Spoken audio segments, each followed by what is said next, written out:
The Ryder Cup is right around the corner as the first tee times start Friday. This prestigious event will be hosted at Bethpage Black in New York.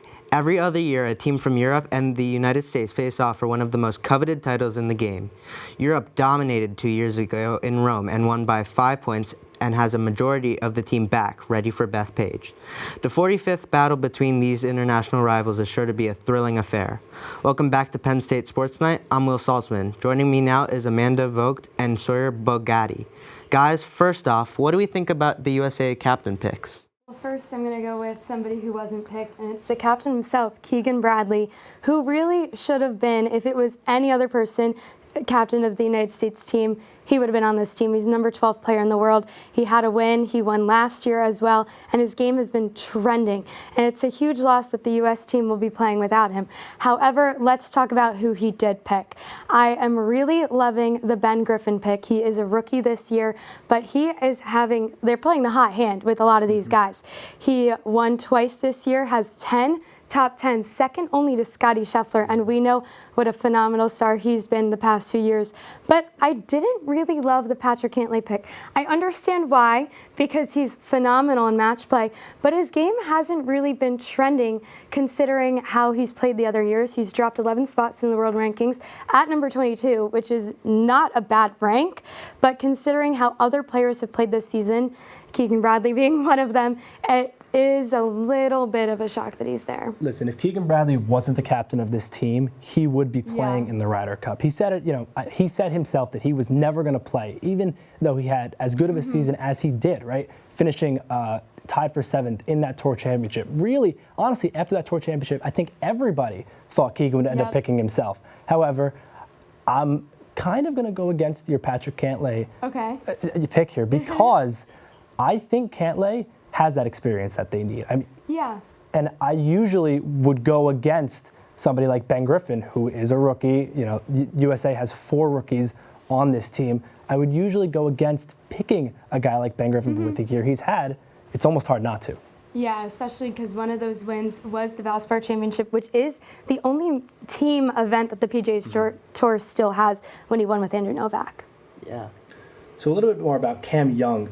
Another rookie, another captain's pick from Keegan. He has some experience playing at Bethpage Black. 2017, he won at Bethpage as an amateur, obviously, almost 8 years ago at this point. But winning at Bethpage, playing at Bethpage, gives him a little bit of an edge on this team.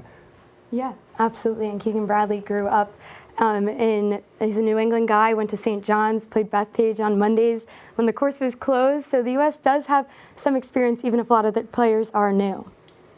Well, it seems like that Europe and the U.S. will have a very good matchup going into Friday.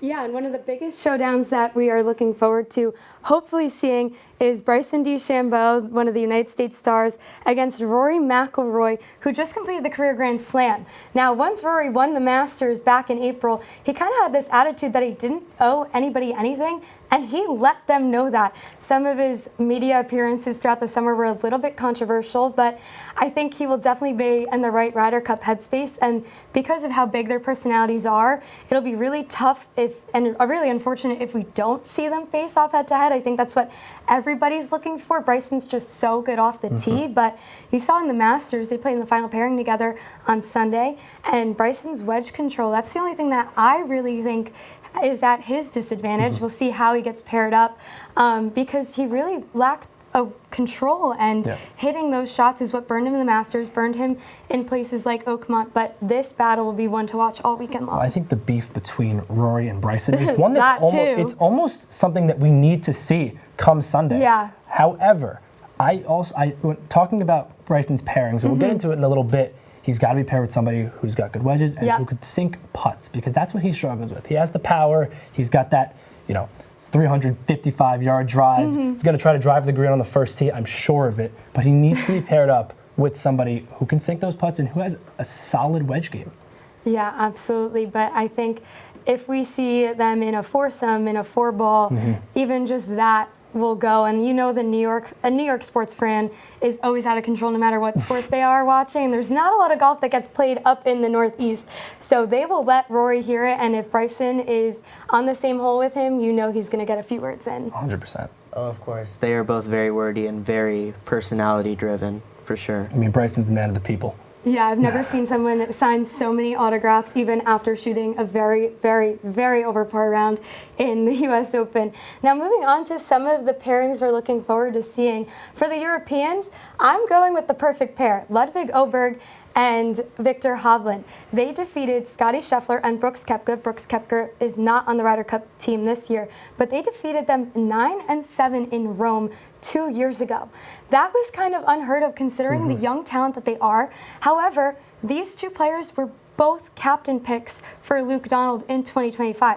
They had good seasons, but maybe not as good as they had 2 years ago, but I think you don't mess with what worked well, and especially because Team Europe is returning every single person except for one. Nikolai Højgaard was replaced by his brother Rasmus Højgaard.